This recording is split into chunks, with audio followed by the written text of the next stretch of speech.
Welcome back to the new video. तो दोस्तों, अगर आप लोगों ने direct second year engineering admission 2024-25 के लिए आपका ऑप्शन फॉर्म फिलअप कर दिया है ऑलरेडी कैप राउंड 1 के लिए, तो आज की वीडियो में हम लोग जानने वाले हैं कि आपका कैप राउंड 1 का रिजल्ट यानी कि आपका अलॉटमेंट कौन से कॉलेज में हुआ, आपको कौन सा कॉलेज अलॉट हुआ आपकी लिस्ट में से, वो आपको कब पता चलेगा, कितने बजे पता चलेगा और आप किस तरह से चेक कर सकते हो। आज की वीडियो में हम लोग सब कुछ डिटेल में डिस्कस करने वाला है। दोस्तों, ये है आपकी direct second year engineering admission 2024-25 की वेबसाइट।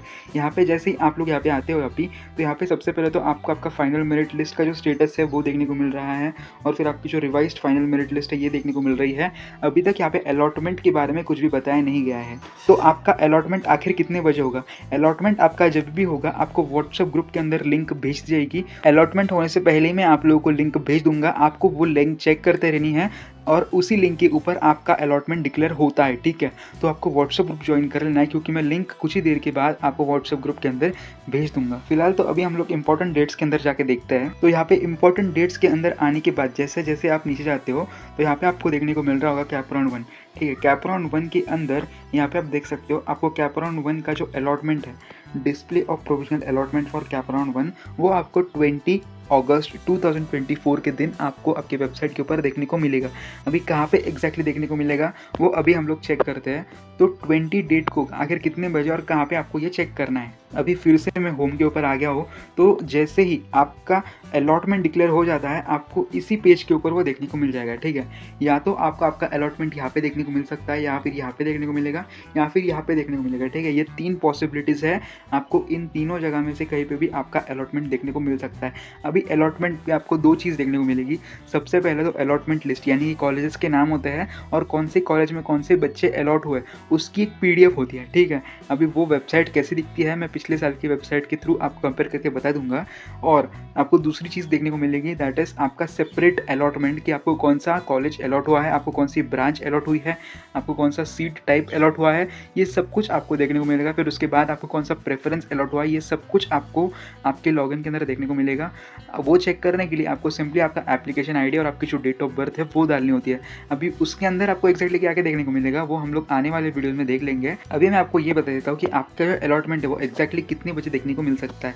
तो आपका अलॉटमेंट इन 3 पॉसिबिलिटीज़ में से कहीं पे भी देखने को मिल जाएगा। और कितने बजे की अगर मैं बात करूँ तो मैं इसके लिए भी मेरिट लिस्ट के टाइम पे जैसा कहा था वैसा ही कहूँगा कि आपका जो अलॉटमेंट है वो अप्रॉक्स 8 या फिर 9 बजे आपको देखने को मिलेगा, या फिर इसके बाद भी देखने को मिल सकता है, लेट नाइट को भी देखने को मिल सकता है। ठीक है, 12 बजे तक या फिर 1 बजे तक, 2-3 बजे तक कभी भी देखने को मिल सकता है। अगर रात को डिक्लेयर नहीं होता है तो कल सुबह भी आपको आपका अलॉटमेंट देखने को मिल सकता है।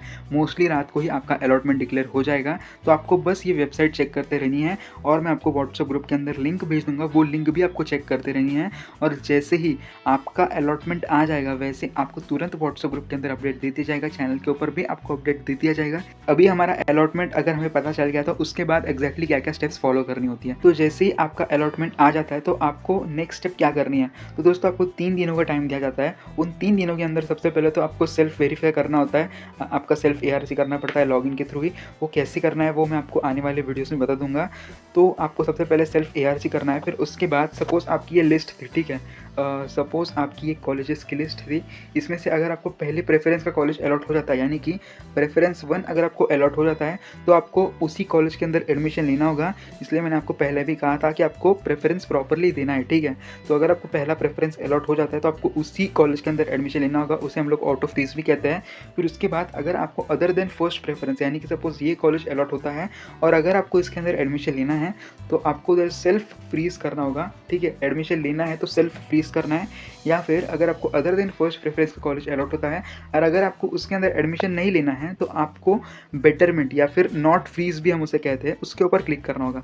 अभी बेटरमेंट के ऊपर क्लिक करने के बाद आप कैप राउंड 2 में भी पार्टिसिपेट कर पाओगे। ठीक है, अभी बहुत सारे बच्चों का ऐसा सवाल होता है, अगर हमको कैप राउंड 1 में कॉलेज अलॉट हुआ है और अगर हम लोग कैप राउंड 2 के लिए बेटरमेंट करते हैं तो कैप राउंड 1 का कॉलेज सेफ रहता है या फिर नहीं रहता है। ठीक है, तो ये भी मैं एक बात क्लियर कर देता हूँ कि सपोज आपका ऑटो फ्रीज हुआ है या फिर अगर आपने सेल्फ फ्रीज किया है या फिर अगर आप बेटरमेंट कर रहे हो, ठीक है, ये तीनों ऑप्शंस के लिए आपको पे करने होते हैं 1000 रुपीज़। ठीक है, 1000 रुपीज़ आपको पे करने हैं। 1000 रुपीज़ आपकी सीट एक्सेप्टेंस फीस होती है। 1000 रुपीज़ फीस अगर आप पे करते हो तो आपको जो भी कैप राउंड 1 में कॉलेज अलॉट हुआ था वो सेव रहता है और उसके बाद आप कैप राउंड 2 के अंदर भी जा सकते हो।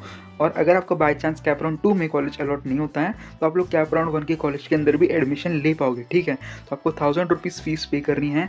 अगर सपोज आपको कैप राउंड 1 में कॉलेज अलॉट होता है और अगर आप लोग 1000 रुपीज़ फीस नहीं पे करते हो और आप लोग बेटरमेंट करके कैप राउंड 2 के लिए जाते हो तो आपका जो कैप राउंड 1 का कॉलेज है वो चला जाएगा, ठीक है। इसलिए आपको 1000 रुपीज़ पे करने हैं सीट एक्सेप्टेंस फीस। और अगर आपको कैप राउंड 2 के अंदर दूसरा कोई कॉलेज अलॉट होता है तो आपको फिर से 1000 रुपीज़ पे नहीं करने पड़ेंगे। ये आपको 1000 रुपीज़ सिर्फ वन टाइम पेमेंट है और आपको एक ही बार ये पे करना है, ठीक है। तो आई होप मैंने आपके सारे सवालों के जवाब ऑलमोस्ट दे दिए हैं। अगर आपको और भी कुछ डाउट्स हो तो वैसे आप कमेंट्स के अंदर पूछ सकते हो। अभी अलॉटमेंट के अंदर आपको क्या क्या चेक करना है, क्या क्या देखने को मिलेगा, वो सब कुछ हम लोग आने वाले वीडियोज़ के अंदर देख लेंगे। तब तक आप लोग चैनल को सब्सक्राइब कर दीजिए, व्हाट्सएप ग्रुप ज्वाइन कर लीजिए। वीडियो को अभी तक लाइक नहीं किया तो लाइक कर दीजिए। तो मिलते हैं आने वाले नए अपडेट के साथ नए वीडियो में।